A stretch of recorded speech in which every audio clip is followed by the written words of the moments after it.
As andanças de Jesus, Deus me deu a honra de fazer os caminhos que Jesus fez em Israel.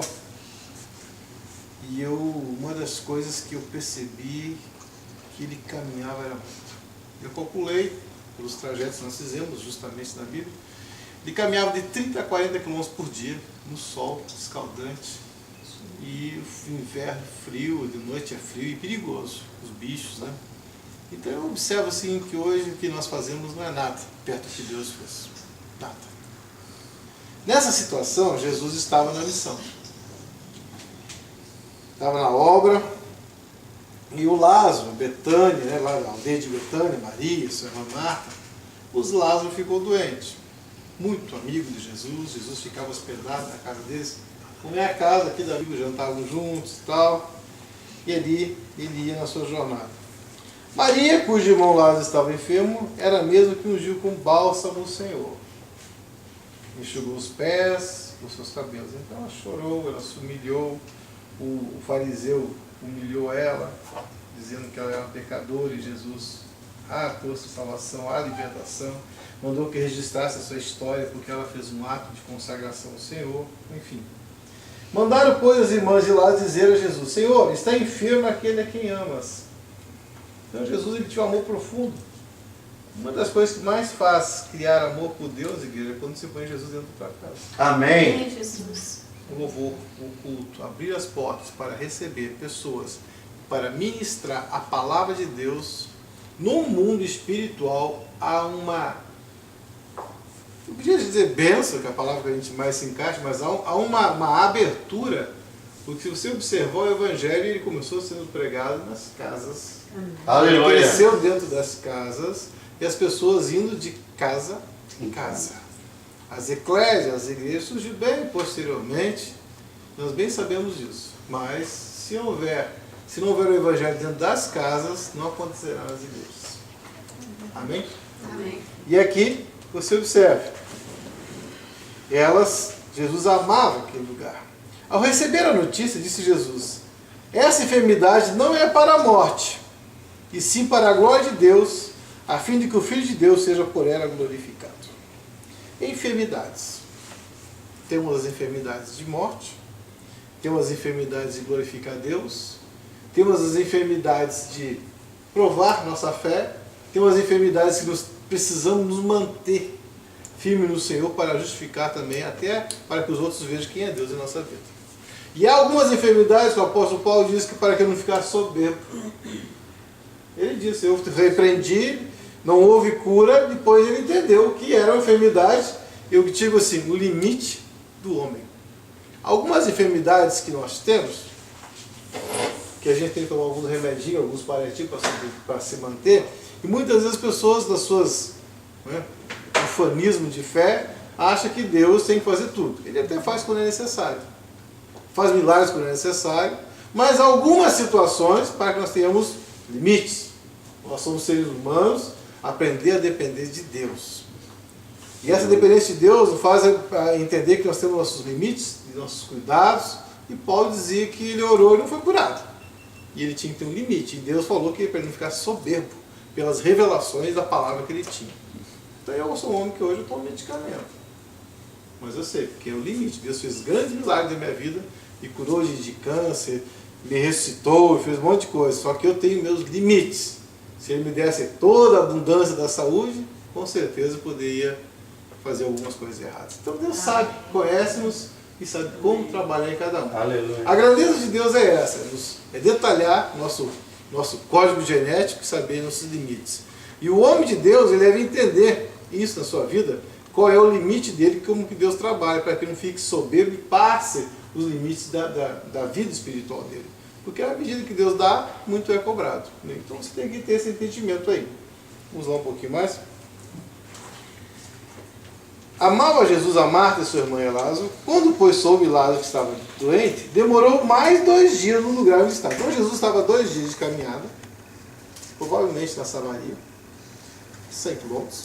Ficou mais 2 dias, e quando ele volta, dá 4 dias. Quando ele encontra, disse: vamos outra vez para a Judéia. Aí os discípulos: mestre, Agora há pouco os judeus queriam apedrejar-te, voltas para lá. Não são 12 horas do dia, e se alguém anda de dia não tropeça, porque vivemos neste mundo? Jesus fala o seguinte: quem não tem nada a temer, quem anda com a vida tranquila e reza bem o Senhor, não tem a temer, pode andar de dia. Quem anda de noite é aquele que se esconde. Porque nós que somos, que servimos a Deus, nós temos que ter uma vida totalmente aberta e pura e verdadeira. Para que quando vêm os empecilhos, os tropeços ou as acusações, você não vai ter alguém que vai te derrubar. Haverá, com certeza, alguém que querer tirar uma pedra do teu caminho. Com certeza. Então tem um detalhe: você anda de dia, a tua vida é tranquila, a tua vida é aberta, você não tem nada a esconder. E Jesus diz: quem anda de dia não tem medo. Eu vou voltar lá. Assim. Se eu fosse de noite, eu estaria medo, podia tropeçar e cair. Deveria alguma coisa, eu não devo nada a ninguém.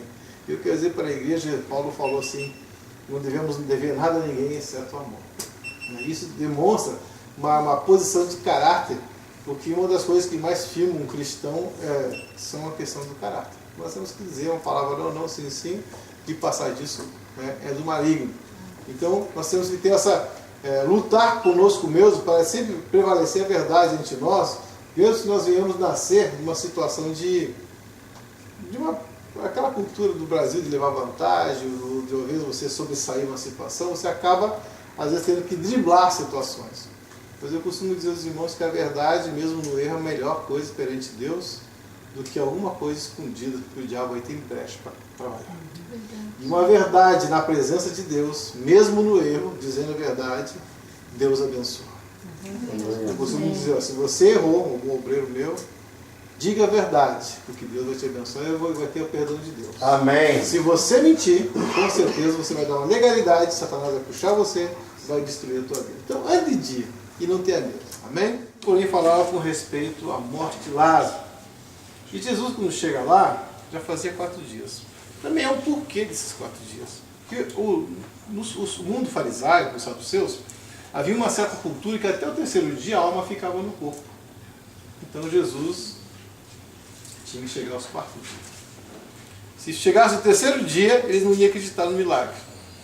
Então, até os ortodoxos dizem que a alma fica até o 3º dia. Jesus esperou passar para chegar no 4º dia. Nós bem sabemos também que após 4 horas há um estágio de putrefação já começa no corpo. E Jesus então chega naquele lugar, aquele cenário, Betânia, muito próximo, 3 km de Jerusalém, no Alto do Monte das Oliveiras. Estava todo o povo lá, Lázaro era um homem conceituado, devia ser um tutor da região ali. E aquele povo em choro, chega a irmã e diz assim: Jesus, se tu estivesses aqui, meu irmão não teria morrido. É como se tu estivesses aqui, não teria acontecido o problema. Jesus diz assim: eu sou a ressurreição e a vida. Aquele que vive e crê em mim jamais morrerá. Amém. E ela toma aquela palavra e diz assim: tu crês nisso? Eu creio, Senhor. Na ressurreição do último dia, não, eu sou. A palavra eu sou, com Jesus, ele diz um Deus presente. E essa fé de Deus presente em nossa vida são os que faz acontecer em nossa vida os atos e os fatos sobre nós. Quando você tem uma fé assim, eu vou orar, pode ser, não, você tem que ter uma certeza. E essa certeza de você é o agente motivador da tua vida. Você tem que decretar, tem que crer e tem que saber que Deus é vivo e operador de milagres agora. Amém? Mas a alma de Lázaro estava onde? Estava guardado para o julgamento final. O espírito de Lázaro estava onde? Estava no céu. A Bíblia diz que quando nós nascemos, Deus nos deu o espírito, o sopro de Deus, e volta para Deus. Então havia 3 fatores: corpo, alma e espírito. Mas quando Deus libera uma palavra, não importa onde está. Quando Deus manda, Lázaro vem para fora, questão de milhares de segundos, que a matemática não tem como explicar esse tempo, aconteceu o fato. Assim será a nossa salvação. Aleluia. Assim será quando Jesus voltar. Assim será quando Deus vier e arrebatar a sua igreja, será como um relâmpago que sai do céu. Eu quero dizer para os irmãos que você possa guardar a tua salvação, que você possa esperar com ansiedade este momento, que que você possa se alegrar, se rejubilar nesse fato, porque é algo de mais maravilhoso que nós não podemos nem falar, porque eu não tenho palavras para expressar. A Bíblia diz que é inefável, não há palavras que explicam o plano da salvação, a forma que Deus vai fazer e o prazer onde Ele vai nos colocar. Onde ruas de ouro, não é? No qual o sol de Deus vai brilhar, você de sol, no qual o Senhor vai nos sustentar pela sua natureza. Seremos a glória de Deus, estaremos lá glorificando, exaltando o nome do Senhor. Glória, glória. E quando Lázaro então vem daquela forma, observe, ele continua enfaixado. E ninguém enfaixa pé, outro braço, ele está empacotado. O Senhor Jesus tira ele, Lázaro, ele sai do espírito, flutuando. E aí Jesus disse, desatai-o. Ele estava atado. Então eu quero dizer que na tua vida, amados, se este milagre que Jesus fez para demonstrar quem Ele era, com certeza Ele é Deus para demonstrar milagres na tua vida, para ver quem Ele é na tua vida. Aleluia! Quem Ele é na tua casa, quem Ele é na tua família e quem Ele é na tua existência. Aleluia! E à medida que você crê neste milagre, na presença de Deus, que Jesus fez na vida de Lázaro, você é portador dos milagres de Deus. Aleluia! Eu quero que você saiba de hoje, se essa é uma noite de milagres, porque os louvores entoados, o céu se abriu, e os anjos mensageiros de milagre, com certeza vieram aqui derramar sobre cada um. E quando você começa a entender esse mundo espiritual que te cerca, e você quer viver isso, eu quero dizer para os irmãos, requisite de Deus o milagre do Senhor. Aleluia! Ele ressuscitou Lázaro, veio para fora de uma forma absurda. Se você vai entender a situação do fato, você fica assim, é só para quem crê. Eu costumo dizer, bem-aventurados que não veem e crê. E você que aqui está e crê na palavra de Deus, você é um bem-aventurado. Eu creio, aleluia. Você hoje precisa de viver este milagre, de uma ressurreição de vida espiritual. Talvez não seja da tua, mas de alguém que você ama, ou de alguém que você está orando, ou de algum familiar, ou de uma pessoa que você espera na salvação. Hoje é o dia de Lázaro sair. Lázaro sai para fora. E quando Deus dá a ordem, com certeza o mundo espiritual começa a trabalhar. Aleluia!